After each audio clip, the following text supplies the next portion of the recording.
नमस्कार दोस्तों, मैं हूं गुरु और आप सबका स्वागत है द गुरु रिव्यू शो में। तो दोस्तों आप देख लेते हैं अवशेष का संयुक्त संस्करण।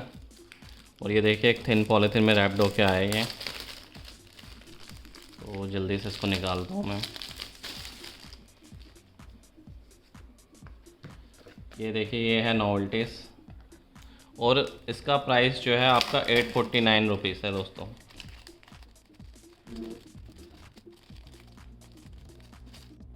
तो ये देखिए ये स्केच कार्ड है आपका कॉमिक्स का, जो है फ्रंट कवर ही है।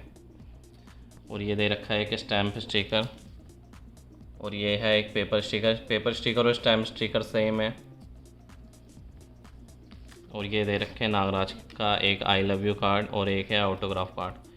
तो आई थिंक ये आज तक की सबसे वर्स्ट नॉवेल्टीज़ दी गई होंगी किसी कलेक्टर एडिशन के साथ जो इस साल रिलीज़ हुए हैं। मतलब 5 पेपर दे दिया आपने। ये देखिए 1 2 3 4 5। कम से कम आपको एक मैग्नेट स्टिकर तो इंक्लूड करना ही चाहिए अगर आप दे रहे हैं 850 रुपये की। और इसमें पेजेस कितने अराउंड 240 हैं। अभी जो संजय जी की हाल ही में आतंकता वॉल्यूम 1 और वॉल्यूम 2 आई है, उनके पेजेस कितने हैं? उनके पेजेस अराउंड 270 है आई गेस, या 300 के अराउंड है मेरे ख्याल से। और उनमें देखिए कितने सही नॉवेल्टीज़ मिली है। 6 जो है कवर के कार्ड्स मिले हैं, स्केच कार्ड मिला है, 2 मैग्नेट स्टिकर मिले, एक एमडीएफ वाला एक मैग्नेट शीट है। और इसमें देखिए आपको 850 में क्या मिल रहा है। ये 5 चीज़ें दे दी गई हैं। ये ऑटोग्राफ कार्ड तो मेरे को समझ नहीं आ रहा। ठीक है यार, एक बार चलता है, ये ऑटोग्राफ आप सीधा कॉमिक्स में नहीं दे सकते। आप दे रहे हो इसको भी, आप एक नॉवेल्टी बता दे रहे हो ऑटोग्राफ कार्ड को भी, पर 5 ये चीज़ें दी हैं। क्या है इसमें? कुछ मज़ा नहीं आया इनके नॉवेल्टीज़ में, बहुत बेकार नॉवेल्टीज़ हैं। वेरी डिसअपॉइंटिंग विद द अवशेष नॉवेल्टीज़। तो चलिए अब अवशेष की को देख लेते हैं कलेक्टर एडिशन को। मेरे पास इसका पुराना वाला नहीं है तो मैं इसमें कंपैरिजन नहीं कर पाऊँगा। तो ये देखिए नंबर 2591 है इसका और संयुक्त संस्करण लिखा हुआ है। और ये देखिए श्रद्धांजलि वर्ष 2021 और विश्व रक्षक नागराज लिखा हुआ है यहाँ पे, स्पेशल कलेक्टर एडिशन। ये देखिए अवशेष राज कॉमिक्स ध्रुव। तो एक बार पहले सबसे पहले इसकी स्पाइन चेक कर लेते हैं। तो इस बार तब भी ठीक है, पराक्रम में तो बहुत बेकार हो रखी थी ये जो यहाँ से होता है। ये वाला एरिया ठीक लग रहा है। ये देखिए इसकी बैक साइड 849 रुपीज़ का है, अवशेष चुनौती हेड्रॉन। तो यहाँ पे थोड़ा सा टच करने में थोड़ा ऊपर को आ रहा है। ये देखिए यहाँ पर आपको पता चल रहा होगा। तो ये चीज़ थोड़ी इनको ध्यान रखनी चाहिए। ये जो खैर क्या है ये कर सकते हैं। तो 849 रुपीज़ का है ये। और आप बाइंडिंग देखेंगे तो बाइंडिंग ऊपर से ऐसी है। और ये देखिए रेड पेजेस लगा रखे हैं। तो ये एक अच्छी बात है कि ये कम से कम रेड पेजेस यूज़ करते हैं। संजय जी हमेशा येलो पेज ही चिपका देते हैं। और यहाँ पे जो है अवशेष चुनौती हेड्रॉन लिखा हुआ है और यहाँ पे एक न्यू पेज बनाया गया है ये इसके लिए। ये देखिए यहाँ पे ब्राउन, यहाँ पे ड्रैगन भी दिख रहा है जब ध्रुव की फ़ाइट होती है ड्रैगन से स्टार्टिंग में। क्रेडिट पेज है ये। और ये नागराज जब सब लोगों को बचाता है बिल्डिंग गिरने से। तो कुछ कुछ सीन्स दे रखे हैं पहले। और ये जो है डिस्क्लेमर है। यहाँ से आपकी अवशेष शुरू हो गई। यहाँ पे कवर लगा रखा है तो यहाँ से कवर ही है खाली, ये देखें। और अगर हम देखें तो यहाँ पे ये कॉमिक्स ख़त्म होती है, यहाँ पे ख़त्म हो जाती है और उसके बाद चुनौती है। तो इन्होंने कुछ नहीं किया है, इन्होंने सारी जो कॉमिक्स हैं उनको एक तरह से बाइंड कर दिया है।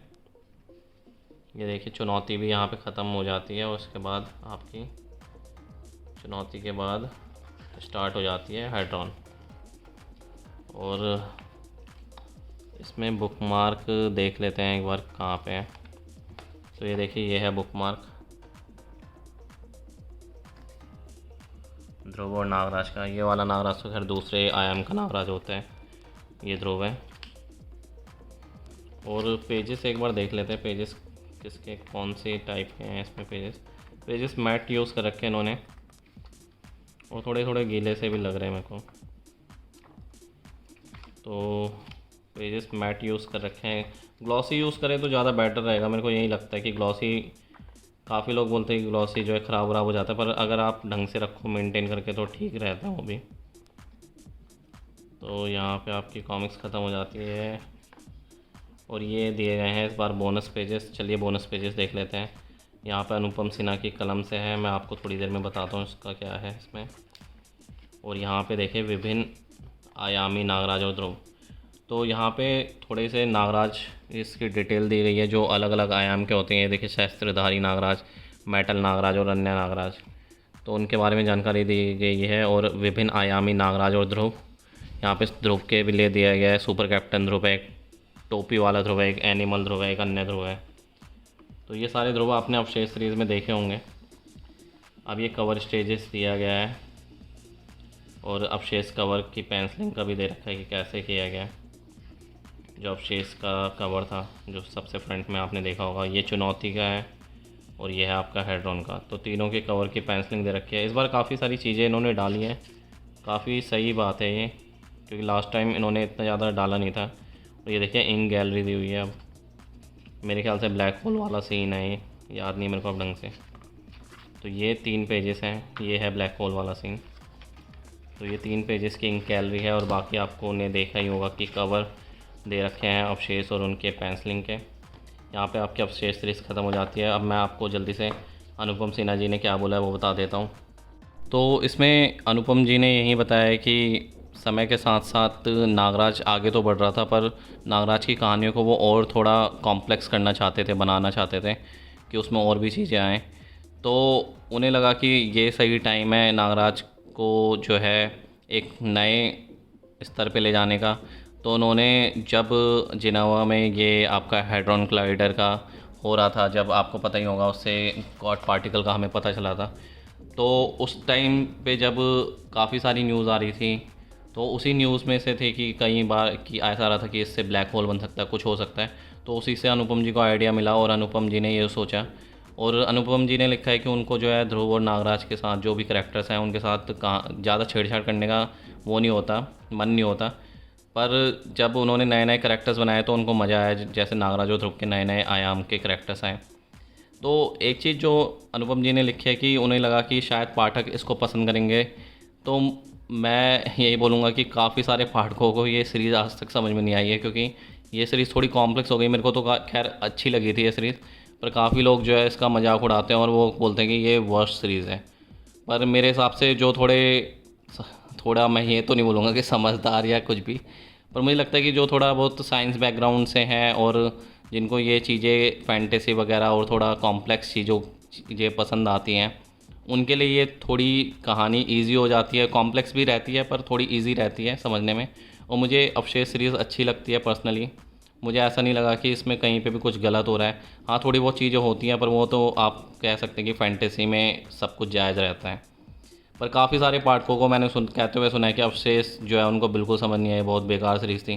पर वहीं जो पाठक जब मार्वल सिनेमैटिक यूनिवर्स की आप मूवीज़ देखते हैं, तो वहीं पाठक जो है मार्वल सिनेमैटिक यूनिवर्स की कहानियों को काफ़ी सराहते हैं। भले ही वो ब्लैक विडो जैसी बेकार मूवी हो, या फिर आपने और भी मूवीज़ देखी होंगी जो इतनी अच्छी नहीं थी मार्वल सिनेमैटिक यूनिवर्स की, तो उनको वो भी काफ़ी अच्छी लगती है। तो मैं यही बोलूँगा कि वो जो है खाली एक भेड़ चाल का हिस्सा सा बन जाते हैं कि ये कईयों को पसंद नहीं आई तो मेरे को भी नहीं आ रही पसंद इसलिए।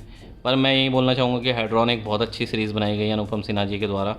और जो भी पाठक हैं मैं उनको यही बोलूँगा कि उनको अवशेष सीरीज़ ख़रीदनी चाहिए, पढ़नी चाहिए। तो दोस्तों, ये था मेरा अवशेष कलेक्टर एडिशन को लेके रिव्यू। अब मैं आपसे मिलूँगा अगली वीडियो में। आपको अगर अच्छी लगे ये वीडियो तो आप इसको लाइक करें, कमेंट करें, शेयर करें। तब तक के लिए धन्यवाद।